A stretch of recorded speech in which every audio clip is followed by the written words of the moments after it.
Assalamualaikum teman-teman semua, apa kabarnya?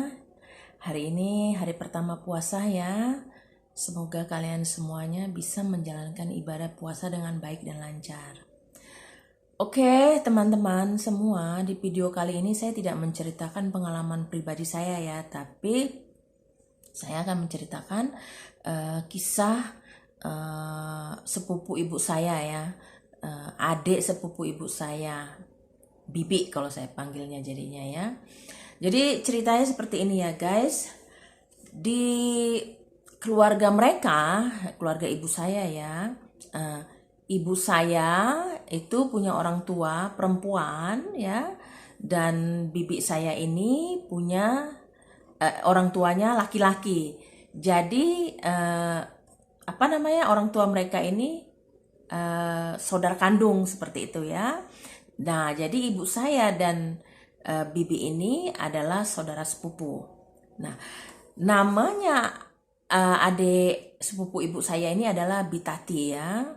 Nah, di keluarga orang tua mereka ya, itu ada yang meninggal ketika masih kecil, laki-laki ya. Jadi kalau untuk urutan ibu saya memanggil yang meninggal ini adalah Mamang ya. Nah, kalau Bi Tati ini saya nggak tahu dia manggilnya Mamang atau Wa atau apa siapa saya nggak tahu. Tapi ibu saya bercerita bahwa ibu saya kalau memanggil almarhum ini adalah Mamang. Well guys, jadi si almarhum ini bernama Asim ya. Jadi kalau untuk urutan saya ya, penjuraiannya urutannya ya, saya memanggil almarhum Asim ini adalah kakek ya. Jadi kakek Asim. Karena saya anak dari ibu saya dan ibu saya punya orang tua. Nah, adiknya yang meninggal. Seperti itu ya, guys. Well guys, jadi kakek Asim ini ya mendatangi Bi Tati ini di dalam mimpi ya, meminta Bi Tati ini sebagai jurainya ya.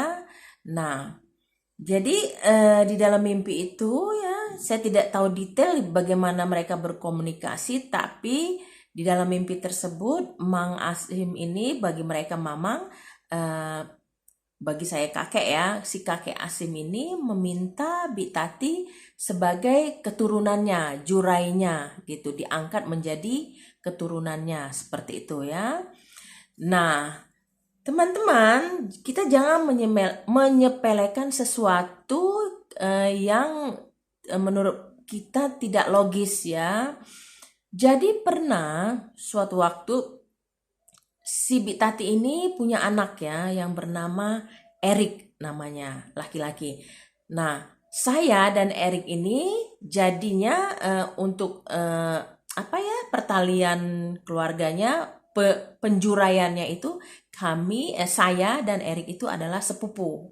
Ya, karena ibu saya dan Bi Tati ini juga sepupu ya.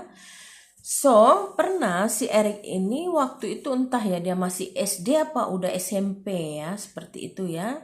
Jadi si Erik ini mengalami sakit. Sakitnya ini sakit apa ya? Mukanya ini seperti tidak normal. Jadi maksudnya bukan normal dalam artian apa? Dibikin sedikit mengot ya oleh si almarhum kakek Asim ini ya. Nah, ketahuannya kenapa waktu itu ya teman-teman, waktu itu Bi Tati dan si Erik ini ya mungkin dia habis berobat dari RSUD ya, di Lahat ya. Jadi ketika dia lewat di depan RSUD itu ya, di depan RSUD itu banyak tukang-tukang becak yang mangkal ya, yang nunggu penumpang gitu ya. Nah, saat itu ada seorang tukang becak yang menginformasikan kepada Bi Tati bahwa anaknya ini bukan sakit medis, katanya seperti itu.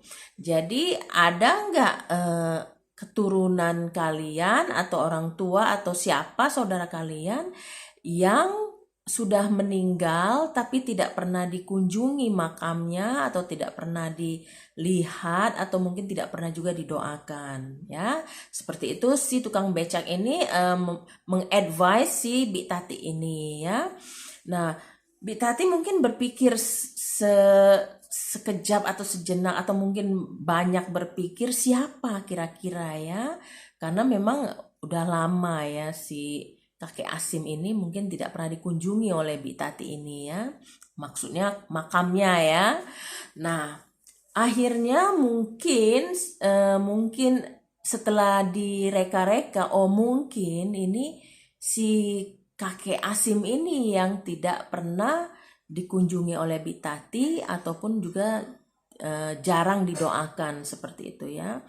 Nah, akhirnya Bik Tati dan anaknya serta mereka sekeluarga akhirnya pergi ke makam Mang Asim ini ya. Nah, Mang Asim ini dimakamkan di kampung halaman mereka ya, di dusun kalau kata kami nyebutnya di dusun kami itu ya. Nah, akhirnya mereka sekeluarga nyekar ke dusun ya, ke makamnya Mang Asim ya. Nah, setelah nyekar ya teman-teman ya, setelah didoakan, didatangi kuburannya.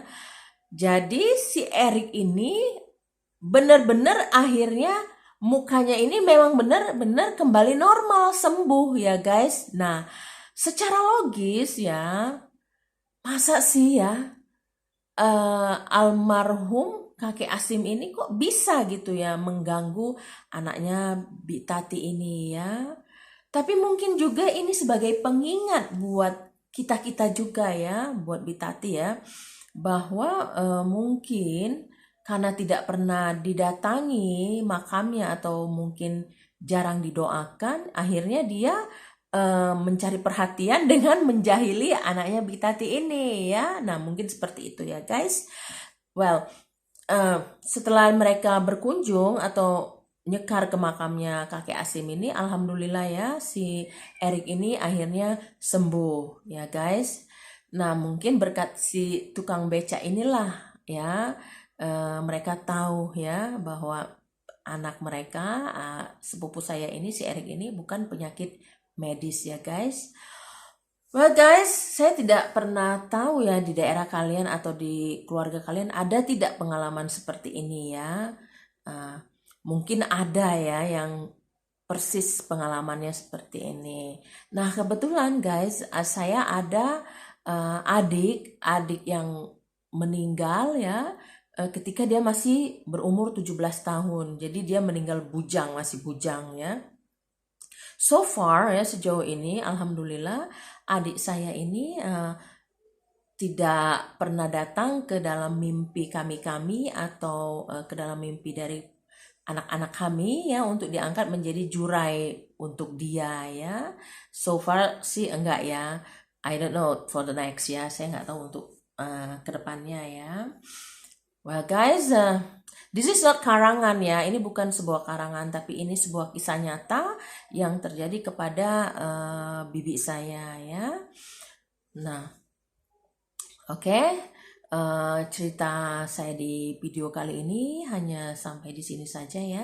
Nanti saya akan bercerita kembali di video yang berikutnya. Oke semuanya, wassalamualaikum warahmatullahi wabarakatuh.